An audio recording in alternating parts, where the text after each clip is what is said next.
السلام علیکم، آپ دیکھ رہے ہیں ٹی وی 49 نیوز یو کے اور میں ہوں منیر پیرزادہ۔ آئیے آپ کو لے چلتے ہیں آج کی خبر کی جانب۔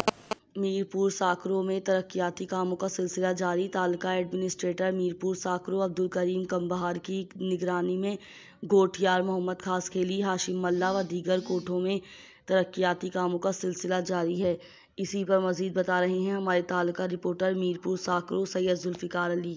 تعلقہ میرپور ساکھرو میں ترقیاتی کاموں کا سلسلہ تیزی سے جاری ہے۔ پی اے 78 کے ایم پی اے حاجی علی حسن زرداری اور پی اے 79 کے ایم پی اے حاجی جام اویس بیجار خان جوکیو اور پی پی رہنما عبدالحمید پنور کی خصوصی ہدایت پر تعلقہ ایڈمنسٹریٹر میرپور ساکھرو عبدالکریم کمار کی نگرانی میں گوٹھیار محمد خاصکھیلی، ہاشم ملا، گوٹھ ایوب مانجوانی سمیت مختلف گوٹھوں کے راستوں پر مٹی کی بھرائی کے علاوہ 20 سال سے پانی کی سہولت سے محروم گوٹھ محمد رحیم ملا کے باشندوں کو 5000 فٹ کی دوری سے دریا سے پانی کی لائن فراہم کی گئی، جس پر علاقہ مکینوں نے پی ایس ایم پی اے حاجی علی حسن زرداری اور سردار جام اویس بیجار خان جوکیو کا شکریہ ادا کرتے ہوئے تعلقہ ایڈمنسٹریٹر میرپور ساکھرو عبدالکریم کمار اور دیگر پی پی رہنماؤں کو اجرت کے تحائف بھی پیش کیے۔